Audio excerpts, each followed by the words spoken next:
I am Bill Huffman, and welcome to this week's bonus episode of Who Killed Amy Mihaljevic. On this bonus episode, I will speak with the Chief of Bay Village Police, Mark Spaetzel, to see where the case stands today. And after a year of heavy publicity that included this podcast, as well as the documentary that aired on Investigation Discovery Channel, you, the listener, has left me with a few questions for Chief Spaetzel, and I hope that this episode will help provide some clarity about where this case stands today.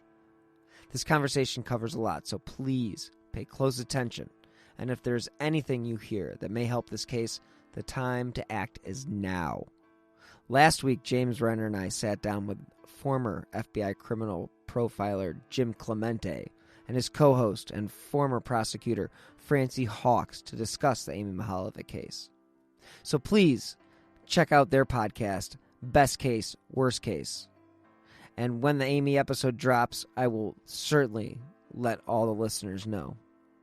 In the meantime, I sat down with Chief Spaetzel to give you, the listeners, an update on where this case stands. So let's jump right into my conversation with the Chief of Bay Village Police. Okay, so it's been about 8 months since we first met, and a lot's happened since then. A lot of publicity. We've had a lot of publicity. We've had some anniversaries.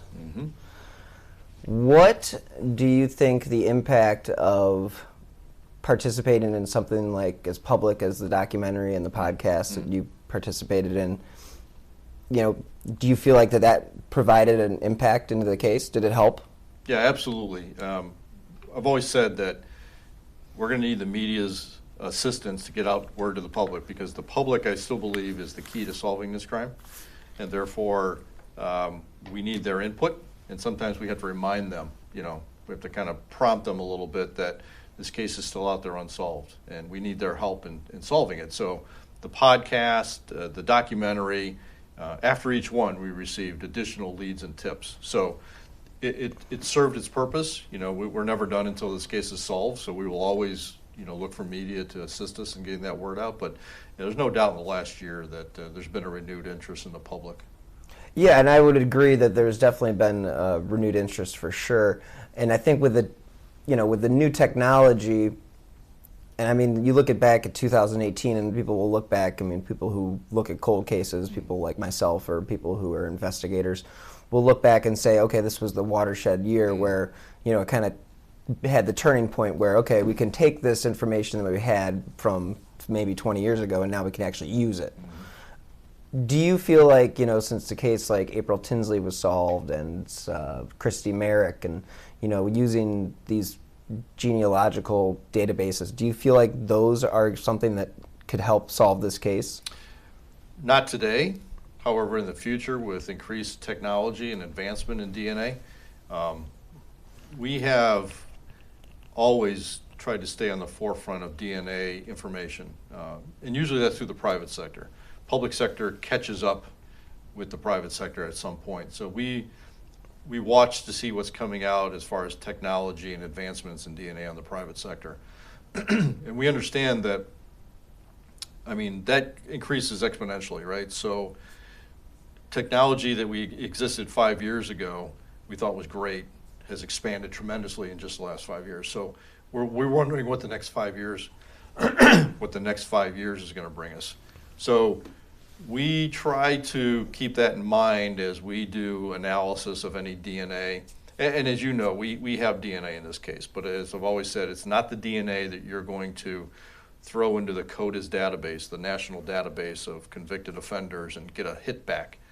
So we can't do that. So we have other ways of working with that DNA, but keeping in mind that our technology we have today does not allow us to definitely use that familiar DNA, which you've heard so much about in 2018. Right. We're not to that point with our DNA yet. Okay. So the DNA that was used to solve those cases, they may have had a bigger or a larger piece of DNA. They had different DNA that was more effective to be utilized in that case, right? We do not have that. But we're hoping that someday the technology will advance to the point where with what we have, they'll be able to use that type of technology. But we're not quite there yet.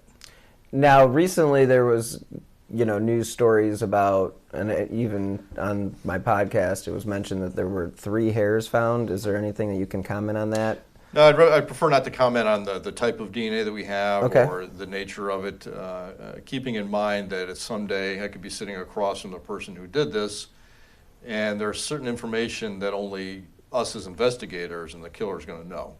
And we like to keep that, pretty solid. Because it's not unusual for somebody to confess to a crime they didn't commit, ironically, and we need to be able to drill down into that information to determine if the person's actually involved. Well, in this case, that actually did happen, right? It happened several times, yeah.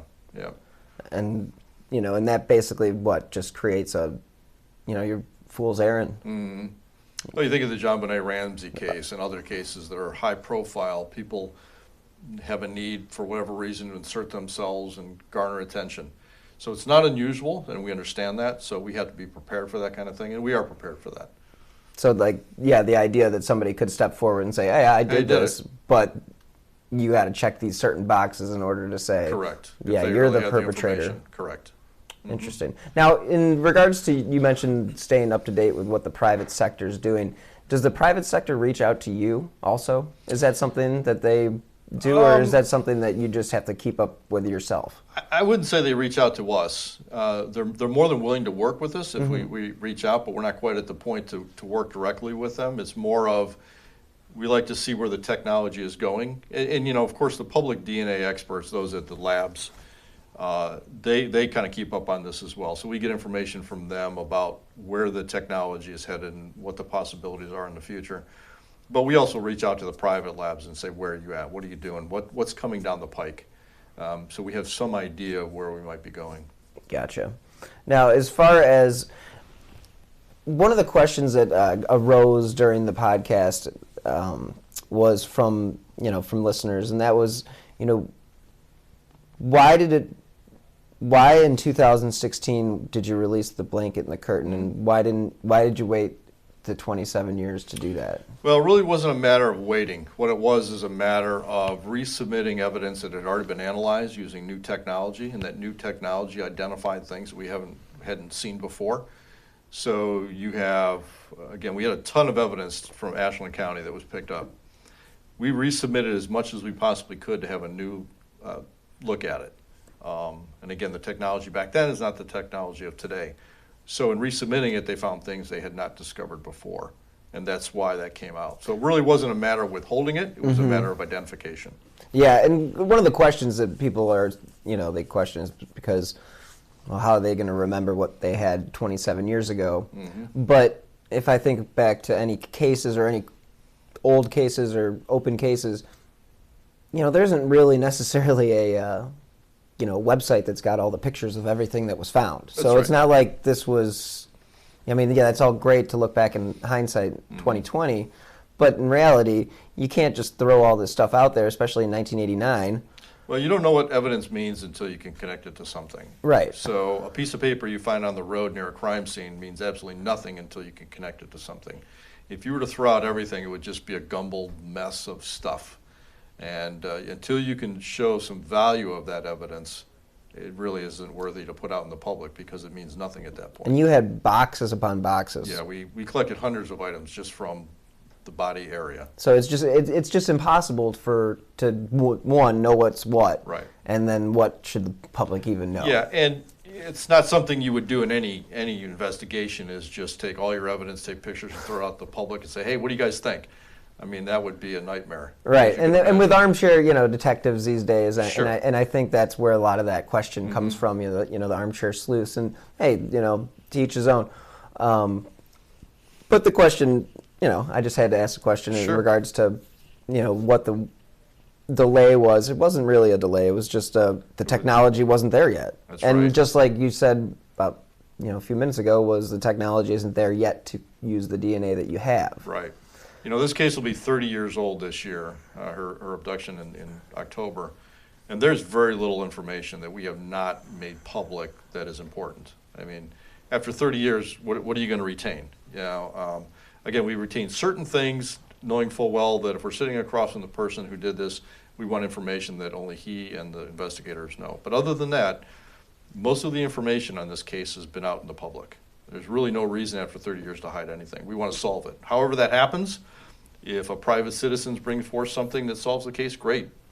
They get credit for that. We don't care who gets credit. We just want to have it solved. So we're not in the job of, parsing out information here and there just to kind of keep feeding. That's not what we're doing. Again, the curtain was put out because of new technology identified as thing. If there was something else that was valued, we would have put it out already, unless we developed it, from here on out.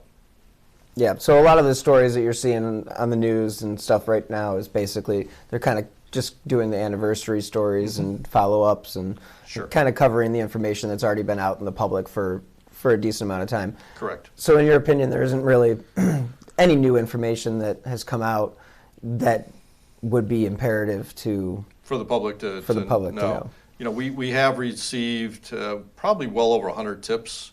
And some of those tips are rehashed from old tips. Some are new information. And tips some have more value than others, but we look at all of them. So we're going through all these tips. When did those tips come in? They started in 18. We got some after your podcast. We got some after the anniversary. We got some after the documentary aired. So they come in spurts as information goes out. And so we look at every tip that comes in. We're looking at it. I think what the public needs to understand too is that when a tip comes in, we don't go back to the tipster and say, here's what we found. That's just not proper investigative protocol. So a lot of people feel as though, okay, I provided information, I never heard anything, so I don't think they did anything with it. Well, nothing could be further from the truth. The reality is we can't go back to, you could just imagine somebody would make something up just to find out what the investigation is doing if the reality was that investigators got back to everybody who submitted a tip. And I think most people understand that. They just want to see it solved. They're not looking, there's a natural curiosity, obviously. But if somebody's giving information solely so they can find out where it goes, we're not in that business. We don't do that. No. So the idea here is if you submit a tip, we get back to many people. Some we don't. But we get back to them because we have follow-up questions for them. So if somebody calls in a tip and they don't hear back from us, they can rest assured that we followed up on it, but we didn't need any more additional information from them. If it leads somewhere, eventually they may find out because we'll contact them again. But the bottom line is we don't get back to people with answers to what their tip meant.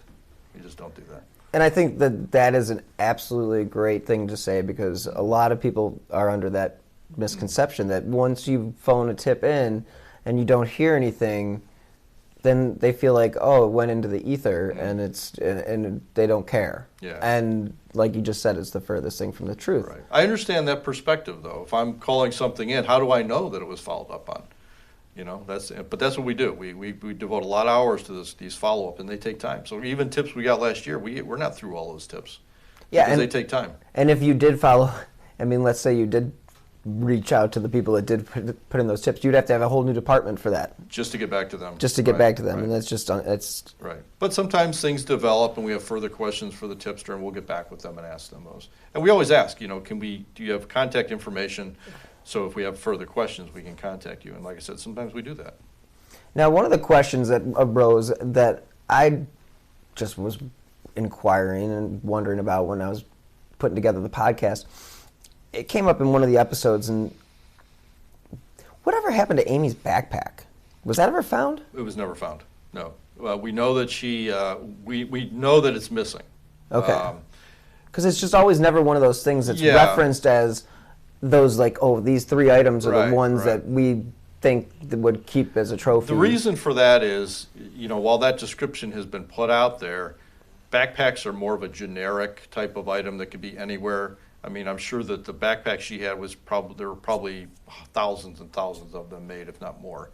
Whereas things like the earrings, the binder, the boots were unique items that you're not going to find in everyday life, and so that if somebody comes across them, they're more readily identifiable. Right, shoe size. Shoes, yeah. It's just her shoes were very specific, and again, you're right.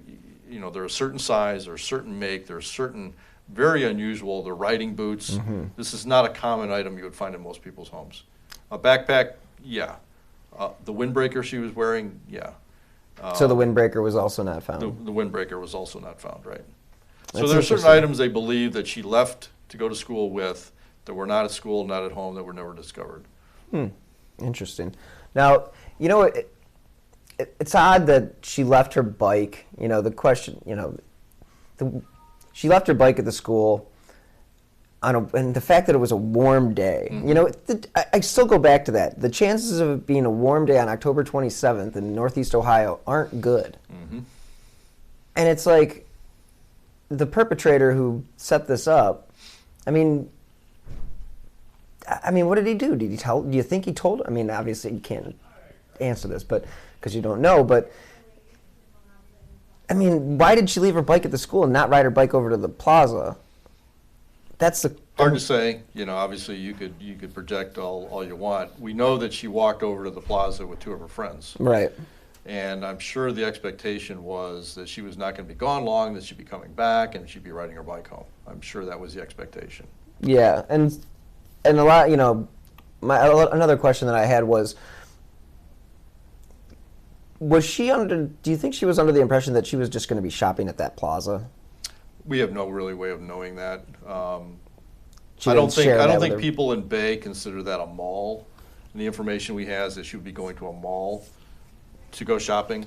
So therefore, I don't think she probably thought that. But we have really no way of knowing for sure.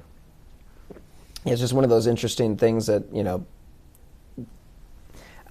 always wonder what was going through this guy's mind. And Absolutely. when I first met with you, Sure. That's the question. What were you thinking that day? What was your plan? Exactly. Just recently, over the weekend, Angela Hicks. Mm-hmm. They arrested that guy, Samuel Legg. He was 21. What was that? 20. He was 21 at the time. He would have been very young at the time. Yeah. 21 years old. 21 years old. He wouldn't be looked into, would he? We look at everybody that has propensity to do this. Obviously, he would have been young. Yeah. But you have somebody like that who is now being accused of multiple crimes, including rapes and murders. Obviously, it's somebody to look at. Sometimes it's very easy to rule these people out, and sometimes it's more difficult. But we look at anything like that where there's the possibility, based upon their behavior, that it's something they could do. Are you familiar with the case? And I've never come across a case since Amy's where the phone was used as a ruse. Mm-hmm. But there was a case in Toronto in '86 or '87. The girl named Allison Perot, or I think Allison Parrott or Allison Perot, but she was lured by a guy who said, "Hey, I'm a photographer. I want to take some pictures for your track team. Will you meet me at this location?" Yeah. And your other teammates are going to be there. And then they found her body. Yeah. But they ended up finding the killer. The killer for that one, yeah. For that one. But it was the first time that I ever, this was '86. And it's like, '89 was kind of like it was right before the technology started to get better, where you could track people's phone numbers and you could get caller ID and star 69 and all of that stuff that basically didn't exist. Mm-hmm. You guys obviously, I know Special Agent Torsney mentioned this, that you guys are always looking at other cases, across the country. Have you had any other similar cases that you've seen where, like, the MO is even remotely similar, where the guy used the phone as a... There's other cases that have some similarity. There's nothing that is completely the same. There's no case out there that mirrors Amy's case. And so you always look for the connections. The MO obviously is extremely important. That often doesn't change. What will change is the technology for that MO. So what was a phone call in '89, in the '90s, 2000s became something on the internet. An instant message or something. And before the phones, it was a stranger, walking down the street, So there. But those kind of random things. But in this case, what's unique about this, and we don't find a whole lot, is the setup, the planning that went into it, where he actually is contacting Amy on at least one, if not multiple occasions, to set up a meet that ultimately is going to be the abduction. Most abductions of children, if they're not for familiar purposes, ransom, are just random, chance encounters. Crimes of opportunity. Crimes of opportunity. That's not what we had here. She was targeted. You don't see that very often. So That is a key piece we look for. We also understand that we don't think this happened in a vacuum, that this is the only crime this individual ever committed. So you're looking to see, okay, what did they do before this? What did they do after this? Is there a chance they repeated the behavior? Was there crimes that led up to this that are like precursor crimes, whether it's telephone harassment, burglaries, stalking, voyeurism, those type of things. So you're always looking for that type of behavior. And we look nationally because we don't know if this person lived in Ohio prior to, if he moved from Ohio after. We don't know those facts. So that's why we throw it out nationally as well. Right. And now we talked earlier about the false leads and people calling in tips that may not be just wanting to be a part of the story. Sure. Did you feel like all of the people that were contacted in North Olmsted were associated with this caller, or is there some question whether or not that is? I mean, is it 100% proven that they're? No, I don't think anything's 100% proven. Okay. But it was similar enough, given the circumstances, that we feel pretty comfortable that it could be related. How many girls? But we looked at two very closely. Okay. But again, we put out information Northeast Ohio wide to all the schools to send home to their parents to have this done.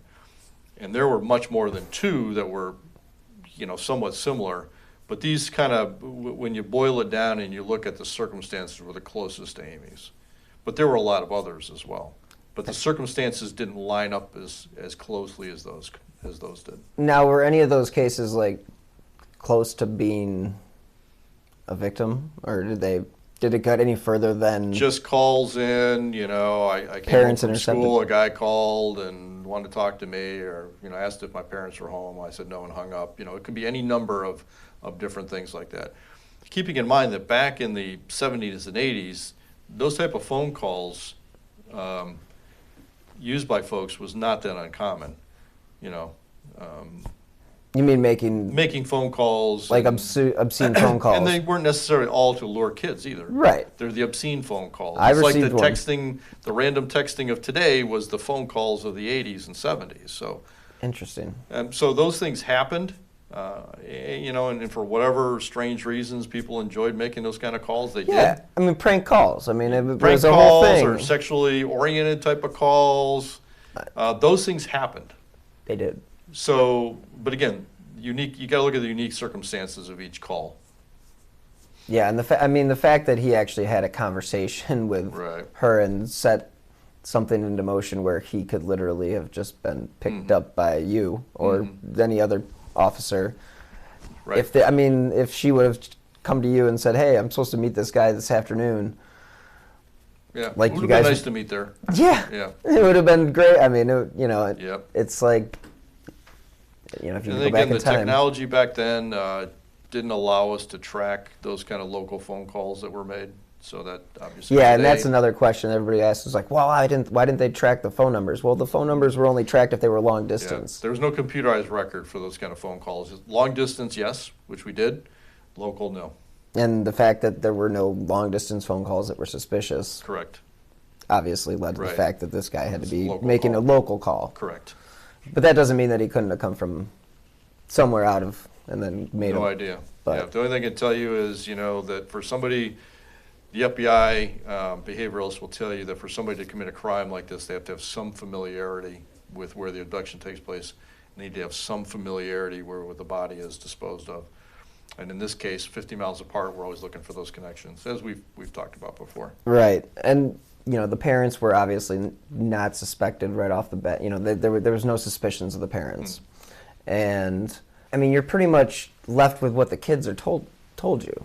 And for 30 years almost, we've been basically, the story that we know is what she told her friends. Correct. Had she not talked to her friends, we'd know a lot less today than we currently do. So you're correct. We are relying on the information obtained from her friends that she relayed to them. That's really what it comes down to. And then also the eyewitness testimony of young 5th, 6th graders that saw her at the shopping center. But that's all you've got. So it makes it, That's why I say there's nothing 100% because eyewitness testimony is often seen generally as somewhat unreliable.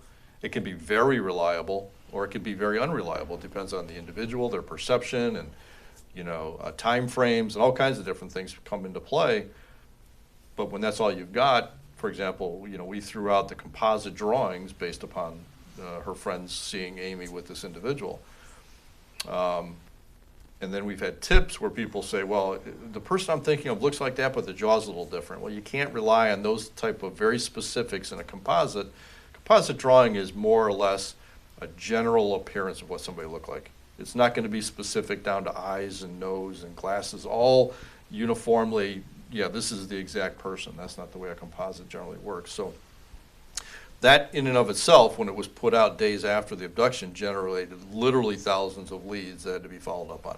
And the majority of those leads were just lookalike Just lookalikes, leads. and a lot of those you could easily establish alibis. The person was at the grocery store working that day, seen by 10 people. Okay, check that off. But you follow up on all those because you don't know. And so that involved a lot of investigative resources. And even though we had probably 40 to 60 agents working on the case immediately after it happened, that eats up a lot of resources. Oh, yeah. I mean... But when that's all you've got, you go with what the information is you have available. Yeah, and again, this wasn't something that you guys waited 24 hours. This was something that was Immediate. In the works. Boom, Right. Margaret came to you guys, and it was on the media, or on the news that night, and Correct. The firestorm started that day, and it hasn't stopped really since. Exactly right. You mentioned earlier that you don't think this happened in a vacuum. You think that he may have committed other crimes? Other crimes. I wouldn't say exactly of this type, but I would imagine that for somebody to jump from a normal life, whatever you want to call it, to this type of crime would be a huge stretch. There's usually some behavior that is noticeable in somebody that would commit this type of crime. And often it manifests itself in criminal activity. So there's a possibility that after the crime, he didn't do anything. Coming up on 5 Minute News, I'm Anthony Davis.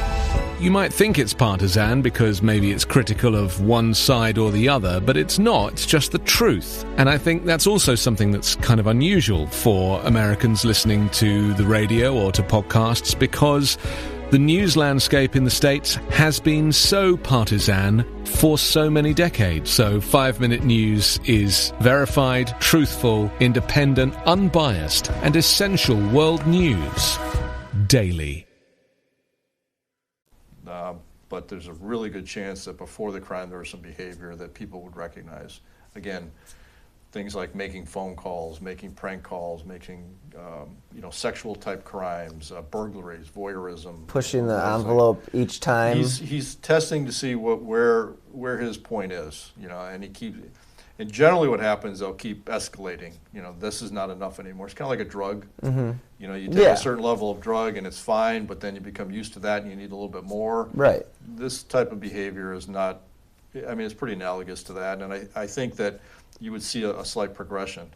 Does that mean that there's not a chance that, he just is a one and done? Yeah, there's always the exceptions, right? And we have to consider that. But more often than not, there's a pattern to this.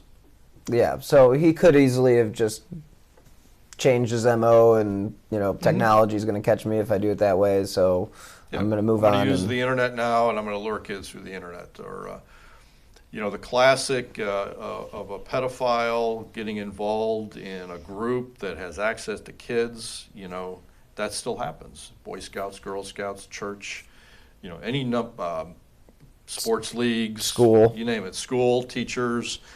It's very common for those that have an interest in a certain group to get involved in those groups.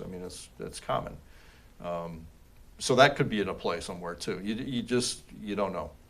So you have to look at all avenues, and that's what makes this so frustrating for law enforcement. Is we've looked at all these angles, and you're just not finding that one thing that it's a home run. And you keep going back, and you circle back, and you look, and you look, Mm-hmm. and you look, and you still can't find that one thing. You mentioned last time about the electronic database. Mm-hmm. Now, is that something that it's completed and you're able to use it? Yeah, we have an electronic database that basically has all our tips and leads in it, has all our follow-up investigations. We can search that database by names and in a lot of different ways. That database contains, I wouldn't even want to guess, I don't have a way to quantify it, thousands upon thousands of suspect names in it. Interviews, at least that number of interviews times whatever. You think about one individual might be called and a suspect could have 50, 60 interviews associated with it. Another person who was a lookalike and we went to the store and found out he's working might have 1 or 2. But when you're looking at thousands of people, just imagine the amount of interviews and information that is connected to those individuals. So all that is in a database, not even a database, it's more of a, it's on a server and it's searchable. Like it's dedicated right. dedicated to this case. Yep. You put in a name and boom, and it could pull up information, all the information related to that individual. Right. And so you also mentioned in our interview over the summer or last spring, whenever it was, about the money starting to run out. Mm-hmm. Are we reaching that point? We are reaching that point. Like I said, the state of Ohio has been very generous in giving us a couple of grants to continue this. I think that funding is almost up. The city has also assisted in additional money for the investigation, specifically to keep Phil Torsney working. We'll still work creatively to try to find ways to do that. Bottom line is we're a public entity. This is our job. So however we have to do it, we'll do it. But certainly when you work as diligently as we do, it requires a lot of resources. And at some point, if there's not money available, that kind of workload is going to have to be reduced because there's just not the manpower to do it. But we're going to continue. I've dedicated myself to making sure this keeps going. Right. So we'll continue to do that. So Special Agent Torsney is still assisting? He's still assisting. Currently, excellent. Yes. Mm-hmm. Now he was very he was hopeful with the science and all that stuff. With the speaking with the the labs that are currently producing these results. Are you guys did they give you any sort of hey, this may be able to happen in the future in the next, like you said, I'm looking forward to what may happen in the next 5 years. Yeah. Is it something that they say that, okay, it's not stuff you can put into CODIS, and it's not necessarily something you can use for the familial DNA or genealogy databases that they've been using, but we're working towards that process where what you have will be one day. I think the public labs are doing that again. The private labs usually perfect these systems before the public labs will pick up on them because obviously we're dealing with a different level of certainty. So once something has been scientifically proven and evaluated and shown to work, then my impression here is that the public labs, the BCI, the FBI labs, then will incorporate that type of technology into their system and start using it. But they're going to be behind the curve as far as where private sectors have been going. But they keep up with what the private labs are doing, and they know what is coming down the road, and they know the possibilities. And so they make us aware of that. We're aware of it also, which is why we're not looking to. Let's say let's use a number, 5. 5 is my DNA number, and if I have to use 3 this is completely made up, by the way, just as a hypothetical. Just to kind of paint a picture. So if I have 5 DNA, and I got to use 3 on this test to see if it matches something, I only have 2 left. Knowing technology is going to change, I think I'd rather keep 3 or 4, knowing that technology improves to the point where I can use it like I anticipate it's going to have more value. So you have to kind of do that. You have to be careful on what you do with it. Yeah, because you only have so much DNA to work with, and then eventually it's going to run out. And that's no secret. DNA is not infinite. We have what we have. If we and some DNA testing will use up the DNA. So you have to be careful that you don't use up all your DNA evidence. And in some of those other cases, like the April Tinsley case, there was DNA all over the place. Right. I mean, that guy was leaving DNA purposely. Purposely. We don't have that, so that makes it a little more challenging for us. Now, And touchy subject, is it sexually assaulted? Was she sexually assaulted? We don't know for sure, but we believe she probably was. Again, I go back to why does someone abduct a 10-year-old girl? And when you start thinking about the reasons for that, ransom, family, sexual, it usually comes down to sexual. And when you look at the statistics, that's kind of where it leans. As awful as that is, that's probably the reality here. Unfortunately, due to the decomposition of her body, that will never be 100% determined. So based upon circumstantial evidence, we believe that's probably what happened here. That's unfortunate. As far as when her body was found, the news at the time, I was going through all the clips, and a lot of the people kept saying, well, the body couldn't have been there.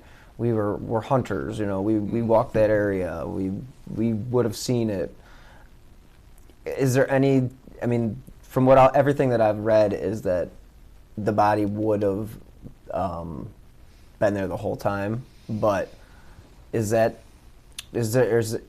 I don't think we can determine say for 100% certainty how long the body was there. The body was there for a while. Okay. Just based upon the decomposition that goes into the ground, we can determine the body was there for a while. Was the body placed there the day after? We have no way of knowing. We can't put a time frame to it. What you do is, you talk to the entomologist, you talk to those folks, and they'll say the body was there for quite a while. It was also a very cold winter, not a lot of precipitation. The bottom line is the body had been in that field for a while. She'd definitely been deceased for a while. And there's a possibility maybe the body was covered up, which is why nobody saw it. I understand the arguments on both sides. If I'm a bus driver or I drive that, how do I not see somebody laying 15 feet away off the roadway? Right. And all one day a jogger finds that. How does that happen? And there's always a possibility her body was covered with something and either blew off, was removed, whatever possibly the case may be. Covered with a curtain or a blanket. Correct. So we don't know that for sure. Again, a lot of these is just theories. So you got to be careful when you have a theory that you don't try to force the facts into the theory. You got the theory that stands on basically what you know and what's possible. So that's not, a theory can't necessarily be your all-encompassing driving force. It's just that, it's a theory. And you work with that, but you don't eliminate other things because it's not fitting into your theory. Especially when facts come that contradict it, you have to be careful. Yeah, I think you find that a lot of times when you see cases where people are wrongfully convicted, where it's just they get a narrow focus, and it's just like, okay, well, it had to have been this guy because it was, and then they just kind of discount everything else that comes along the way. And I think a lot of folks that view this case from the outside are looking at bits and pieces of it. I forgot what the old story about the elephant, right? But if you have the inside knowledge of the investigation and everything that's encompassing, you understand why some of this doesn't make sense that people propose. But our job is not to go out and argue with those who have limited knowledge of the case and say you're wrong. It's not what we do. That serves no purpose, quite frankly. What we want the public to understand is that we need information. And I know I've used this probably 100 times in interviews, but I just picture this large puzzle. We've got all the pieces. Maybe we're missing a couple. But until we get people to help us put the pieces in the right place, and then grab those couple pieces that we don't know, that's kind of where we're at. We have a lot of information. We probably have enough information, if I was to throw out a number, we probably got 90% of the information to solve this case. If we had 99%, it doesn't do us any good until we get that 1%. We got to be 100%. The puzzle's not complete until all the pieces are in place. So you can't get that whole view of what it is until you start putting it all together. And sometimes people give us information that helps us to clarify that picture and add a couple pieces. So that's kind of the analogy I like to use because that's how I picture this playing out, finding a few more puzzle pieces to finish it. Do you do any of the interviews yourself? I have not. Since I've been chief since 2013, I probably have not done any interviews whatsoever. In the past, I did. Okay. I was in charge of our detective bureau from '99 through 2013, so I did a few of those, obviously. Prior to 1999, we had other folks that were part of the investigative team that did the majority of those. All that information obviously is documented, and it's well within our reach. But as far as my personal involvement, it's hard because I want to be more involved, but I know I can't. My job description doesn't allow me or afford me the opportunity to give it that much time. But I'm still involved in what's going on day to day, for sure. Now, is there anybody actively at the FBI working on the case? There is an agent assigned. Okay. Yep.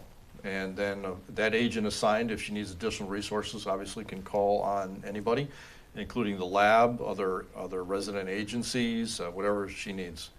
So if we got a tip in another state, she would coordinate with that resident agency in that state to send out a tip to have it investigated. So we use that resource quite a bit because we, as Bay Village Police, don't have the resources to fly around the country to follow up on tips and leads. It's not possible. So the FBI has been a tremendous partner with us in this. And that's one of those saving graces in the sense that, like, they were involved pretty much right off the bat. They were from almost day one. And that's because, well, one, a bunch of them lived here, Correct. right, in the city. So, I mean, this is a city where people want to live, and yeah, it says something when somebody comes in from the outside in law enforcement and they say, where should we live? We want a place that's safe, that we can raise our families, and they get told Bay Village. And that's really what happens. So you had a lot of residents living, a lot of FBI agents living in Bay Village. Now, you said that you, and I don't know if you were just saying this as just a number, but you mentioned there might be somebody with 50 or 60 interviews associated with them. Mm-hmm. Do you feel like you've talked to the killer? It's really hard to know. We have done so much work on individuals. The circumstances of some tips are better than others. Some are more intriguing. Some get you closer to where you want to be, I believe, in the terms of the facts surrounding a suspect. But we've done so much work on some of these people that I'd be surprised if, because we've done so much, if the person was involved, just because we vet out these people completely. So everybody that's been out there as far as the public may know, and then obviously you guys know other stuff, but for the public to know, those individuals have been vetted, Yes, seriously vetted. completely. Yeah. And what it comes down to is, to rule somebody out 100%, in my mind, you've got to have an ironclad alibi with multiple independent witnesses, with no skin in the game, saying, couldn't have possibly done it. We know when she was abducted, this person was here. We got 3 people that can say he was here. I'm not so narrow focused, like, okay, somebody said he was at work. It can't be him then. We like to be sure of ourselves, so that's why we keep that pool so wide. But the bottom line is, when you do literally weeks and weeks and weeks worth of work on an individual, you have a pretty good feeling of where their involvement may or may not be. And the bottom line is, nobody's been arrested. It speaks for itself. Mm-hmm. In the documentary, there were some interesting things that they talked about as far as some of the ways that they went about interrogating certain suspects. Mm-hmm. That was all true? Yeah, there was sodium pentothal, whatever you want to call that, used on one of the suspects back in the day. That was probably 90. Hypnosis was used on witnesses and others that may have information to try to draw out additional facts. So things that you would think are, movie related, obviously. Polygraphs were used as needed. Multiple interviews. I mean, a lot of different techniques were used. In fact, there was a database created back in '89 as tips started coming in. And kind of a new phenomenon back there where you get so much information is, how do you take all that information and make sense of it? So they developed a database, which now you could call whatever the Microsoft database is, whatever that term is. But back in the day, they created a database out of note cards where the tips used to come in. Mm-hmm. That technology and the procedures that were developed through the Mihaljevic case and some of the investigative methods actually evolved into the protocol that is still used today for missing abducted children. As far as getting information out right, having leads come in and making sense of all the leads as they come in and being able to analyze leads, just this multitude of information. You think of the Boston bombing or things like that where you've got so much information flowing in that people want to relate. How do you manage all that? In this case was one of the first, certainly in this area, where that type of public input was vast and had to be organized. And some of those, like I said, some of those methods that were used are still used today. Here's a question. Do you polygraph? Now, have you used the polygraph on a lot of people? Or is that one of those things that it's just, you feel like, okay, it's time to bring in the polygraph? Yeah, it really depends on individual circumstances. We've certainly done our share of polygraph examinations. We don't obviously force anybody to do them. Often surprising maybe to the public is we often work with attorneys and with people. So if Joe Smith is a suspect and I want him to take a polygraph and he's got an attorney, we'll work with the attorney, and we're very cooperative in that manner. You think about it this way: if Joe Smith didn't do it, we want to know that and move on. We don't want to waste a lot of time on Joe Smith if Joe Smith wasn't involved. So the quicker we can get to that point and the more investigative methods we can use to establish that, the better. And so most of the time, people are very cooperative, surprisingly. It's not their fault necessarily somebody called them in as a suspect. We know we're out there pushing for that because we want to solve this, but if Joe Smith gets called in because he's a lookalike, or Joe Smith gets called in because he knew the Mihaljevic family, or he went to the barn, or whatever the case may be, he probably understands that. And most of the people we've talked to understand why we're contacting them. And they're more than willing to cooperate. And that says a lot about them in the first place. Yeah, and then you would think that anybody that is brought up in this case, one, they want to clear their name right away. Absolutely. I mean, if you're a lookalike. I'm a lookalike. I have nothing to do with anything related to this type of crime. Mm-hmm. Give me a polygraph. Yeah, and your natural inclination is, I want to get this over with. I had nothing to do with this. What do you need to do? Well, I'll do whatever you want me to do. That is what we get the vast majority of the time. Well, at least, again, like you said, it rules those people out, and then you don't have to spend the time chasing down those leads. Do what you can, correct. Now, up in Michigan in the 80s, there was the Oakland County child killings. Mm-hmm. And supposedly there was a ring of individuals. You don't think there was any sort of thing going on like that in this area? I do not at all. No. Okay. I think this is a lone individual involved with this crime. Now, does that mean that this lone individual, after the fact, didn't say something to somebody or maybe help them move a body or something? We'll never know that until we find out. But the person who planned this crime, abducted Amy Mihaljevic and killed her, I believe was an individual, not a group. And kept it to himself. Yeah, for the most part. It's hard for people to keep secrets to themselves. We rely on that every day in law enforcement. So there could be people out there that were told something that leads them to believe this person might be involved. Is there somebody out there who has direct knowledge? There could very well be. I want that person to call me right now. In fact, we'll stop the interview here today if they want to give me a call. Dave. That's kind of what we're looking for. We believe there's somebody out there that knows something we don't know yet. It would be very important for us to know. Now, this is just circling back to, was it 93 when Robert Ressler released his book, and he kind of mentioned Strunak as a possible suspect. And that, when I met with Special Agent Torsney, he kind of emphasized the fact that didn't do a service, or almost did a disservice to the investigation because of the fact that, well, one, he was only here for a few days, and he was just putting in his 2 cents. Right. But the public, in their mind, they hear one of the top FBI behavioralists say, "We think it was. I think it was this guy." Yeah, right. And boom, did tips start to slow down at that point? Well, I think what happens is the public then has a perception that that individual probably do it. They just can't prove it, and we've seen that in other instances with other names being thrown out there, where this person looks good for whatever reason, and this person said he did it, so we as the public don't know any better, but this person's saying it, so it's got to be true. Those things harm an investigation. One person committed the crime. not the thousands and thousands of people we've had called in as suspects, obviously. So our job, it's as important for me to protect, well, I should say it this way, it's as important for me to find a killer as it is to protect the innocent people who are accused. You know, that's an important part of my job, is to not allow that information to get out there that could tarnish somebody for life and really affect them forever. If they had no involvement, they had no involvement.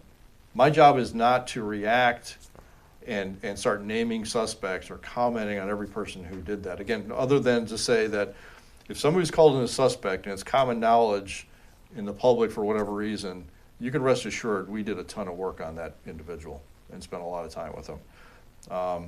I think the public gets a piece of information, thinks it's great, doesn't have the knowledge and value of all the information we have, and just takes and runs with that.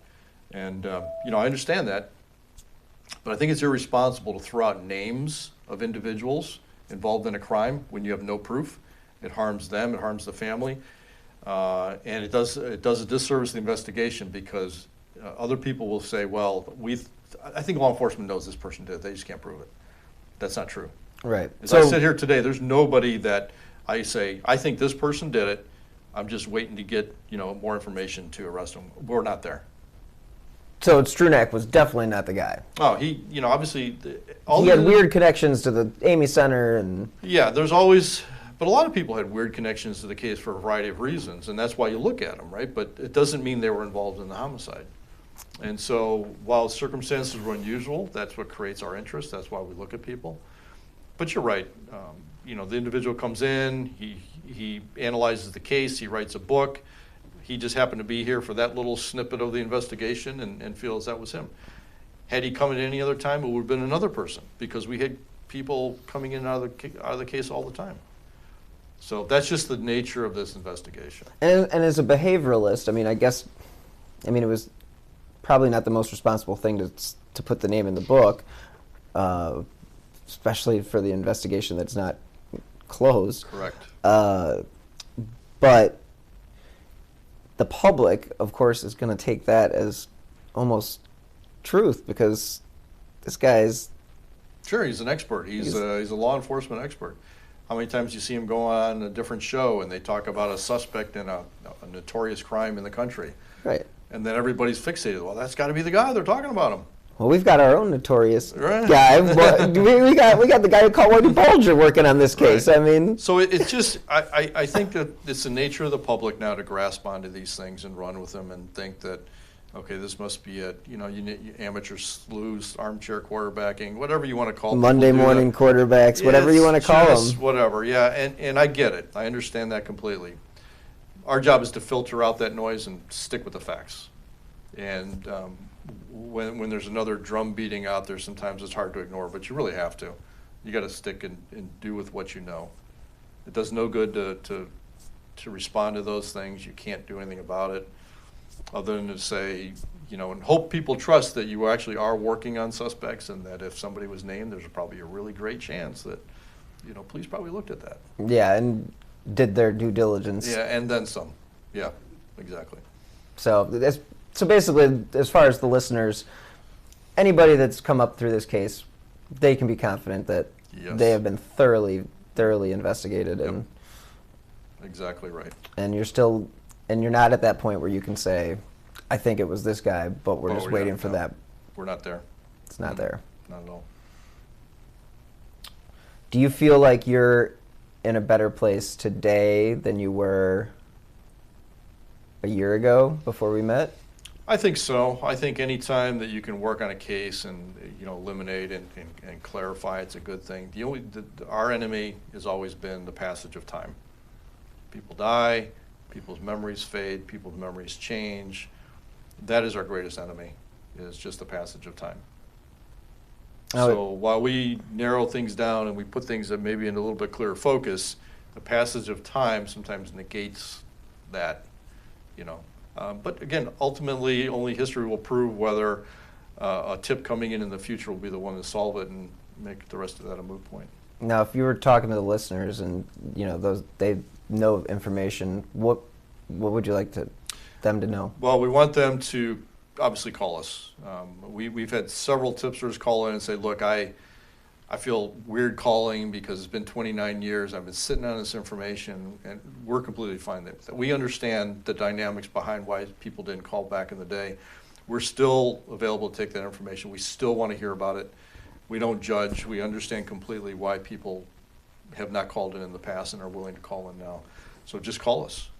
Call the number. So there's no judgment on anybody who's been sitting on information, because they don't know if it's information that's pertinent or not. They have no idea. And you're not going to judge them based on... Absolutely not. No, we understand the dynamics behind witnesses and all the things that go into why you don't feel comfortable saying something. We've probably heard it all in the last 29 years, and we don't pass judgment on it. We understand it, but we want them to come forward. And that's really what's going to be the thing that solves this case. I think so. I mean, it's not other than deathbed confession. Exactly right. And we're getting at that point where, like you said, the passage of time. Right. I mean, it's going to be 30 years coming up, and that makes it very hard. Yeah, and the individual's still out there. So I appreciate the time again. No problem. It's good to talk to you again. Good to talk to you. Thank you again for listening to this week's episode of Who Killed Amy Mihaljevic. If you enjoy this independently produced podcast, please help support independent journalism by clicking on the donate button on the bottom left on whokilledamymihaljevic.com. Any amount is appreciated, and it does help keep this podcast running. If you could also leave a review on Apple Podcasts or wherever you listen to podcasts, that will also help support the show and continue to get Amy's story the coverage it deserves. I will be releasing a few more bonus episodes in the months to come. And stay tuned for updates on my newest podcast, Bomb City, USA, Who Killed Danny Green. If you have any information regarding Amy Mihaljevic, you can contact the Bay Village Police Department at 440-871-1234. If you have any new information, the FBI is also available at 1-800-CALL-FBI. They are also offering a reward of up to $25,000 for any new information regarding the death of Amy Renee Mihaljevic. So thank you again for listening, and be safe.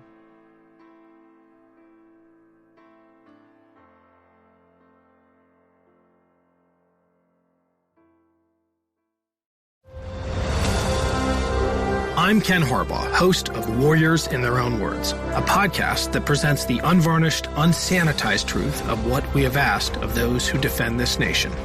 As a country, we need these stories more than ever. Stories from Americans who have borne the battle, including 30-year-old remastered interviews with veterans from World War I recounting their time in the trenches of Europe, and with veterans from World War II, Korea, Vietnam, and from our most recent conflicts in Iraq, Afghanistan, and other battlefields Americans may never have heard of. Hear their stories by listening to Warriors in Their Own Words wherever you find podcasts. Women's Running Stories, where we explore the intersection between running and life. Because every woman who is committed to a running journey has a story to tell, and this is where you'll find those stories. I am host and producer Cherie Louise Turner. I'm a 53-year-old runner, and together with original music by musician and runner Cormac O'Regan, we bring these inspirational stories to life. Please join us to fuel your adventures.